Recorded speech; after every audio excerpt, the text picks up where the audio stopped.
you laid the plague on them. You didn't call them all first for let them know, hey, I'm laying a plague on you in 3 days. Well, you just laid the plague. Some people got warnings. Or you did warn some people. Some people got emails or phone calls, and other people didn't. The ones who'd blown me off consistently did not get warnings that I was working on a story. But other people, particularly people who are new to town, there's a lot of people who are new to town, new rabbis to town.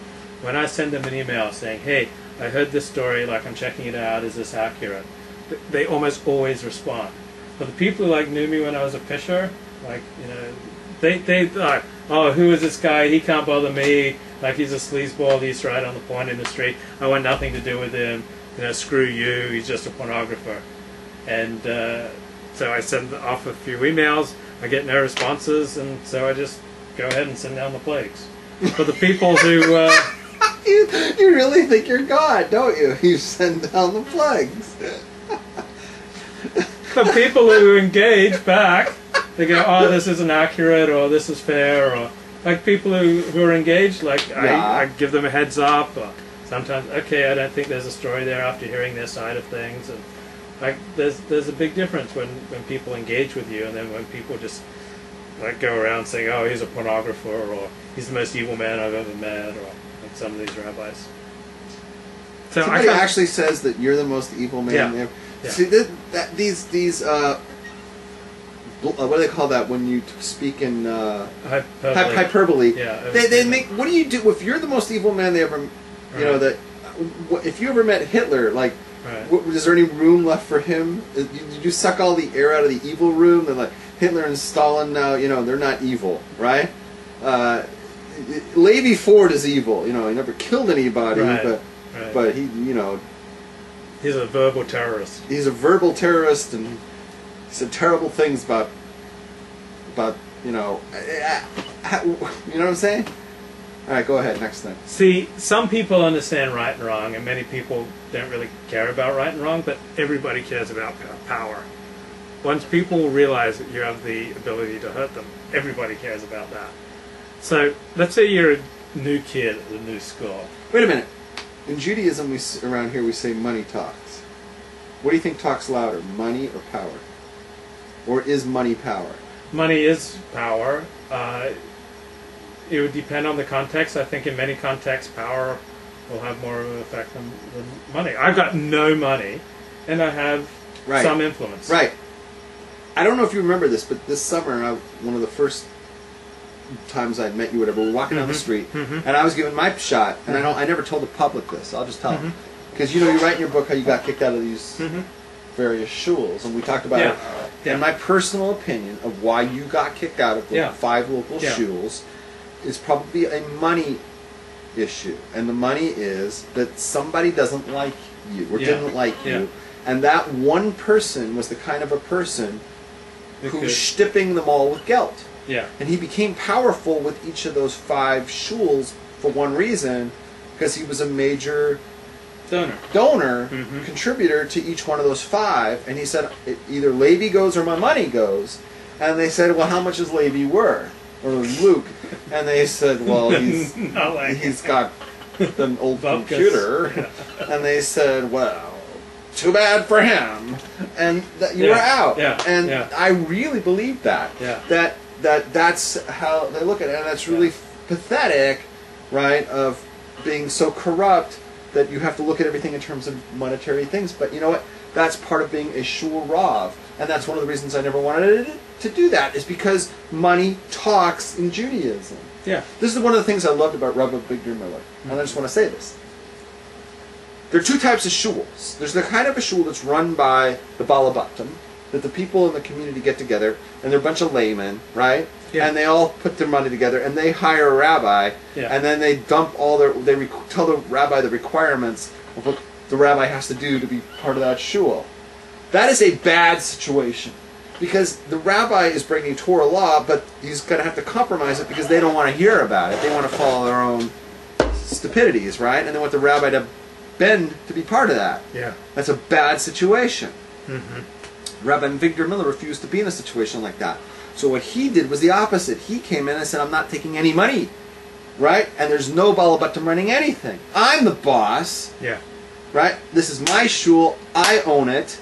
Yeah. It's in my basement. You are welcome to come. And if you want to be a member, you can pay, right? Yeah. But the fact that you pay does not give you any influence. You have zero power. And if you try to leverage what you think is your power, I will give you your money back and you can get the fuck out of here. Because you have no importance when it comes to that. You're paying me, right, for the privilege of coming in here and hearing Torah from me. That's the only way it can work. And that's one of the things I love about Rabbi Victor Miller. So let's say you're a new kid at a new school. Yes. And you're just nice to everyone. You know, people like the bullies will probably pick on you and push you around if you don't look very strong. But if you're a new kid at a new school and you find out who the biggest bully is in the school, and you go up to that bully, and without warning, you just punch him in the face and bloody his nose. I've heard this before. Right? That when people come to town, that's what they do to make a point. It makes a point. I always feel sorry for the kid that, you know, like somebody new moves into town, they gotta like hide because the kid's gonna be after them. I think this is like in one of in TV shows or movies. Like, who's the biggest kid around here? He is. Boom! Alright? What show is that? And I've seen this either in a... Oh, it was in Weeds. You ever watch this stupid show? Yeah, Weeds? it was in Weeds. It was in Weeds. Yeah. Where That's right, it was in Weeds. The kid gets sent to a new school. The little kid gets sent to a new school. He goes, "Who's the biggest, toughest guy?" They go, "That guy." And he's like, goes, "Boom." Yeah.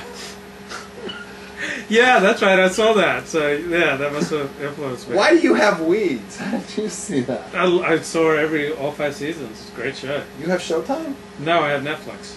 Oh, okay. It's on instant streaming. So. Okay. So there's Ginger wants to know where the 10 tribes went. We don't know. Do you have anything that you want to say about this week's Torah portion? Because I'm pretty much out. Oh, you're done? Wow. I didn't have to call you a heretic or a moron even once.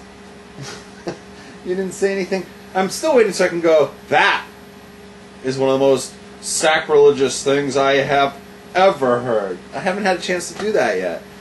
You've been like keeping it cool. You haven't like ran off the derech with like something wild and crazy. I live within the Daled Amos of the Torah.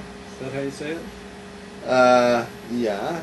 4 cubits. Yeah, that's me. I live within the Daled Amos of the Torah. Good for you. Go through it, see if there's any questions that the crowd... Okay, did you want to know about the 10 lost tribes? Bill Gates is a wonderful man who invests a lot in Israel. He creates many jobs for Jews. We have amazing technology. How can we locate or pinpoint where the lost 10 tribes are in the world? Wait, who said a hello Rabbs like that? You, homies, how's it? Hello Rabbs, it's Ginger. Oh, okay. There's supposedly a tribe in India. I've heard the thing about the India one. I mean, there's a lot of speculation. Ethiopia, India. The latest one is the Palestinians. Who knows? Some people say that Sarah Silverman is hot. Some people are unimpressed with Jesus.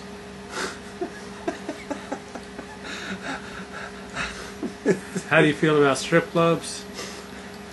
Guy I know is a direct descendant of the Vilna Gaon. He married a Hindu.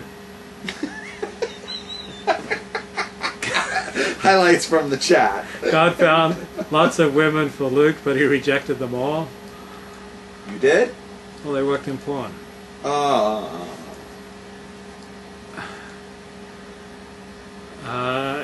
And that's about it. So do you have anything you want to say? No, I think we're good. Okay. Love you guys. Don't do crack. Stay in yeshiva.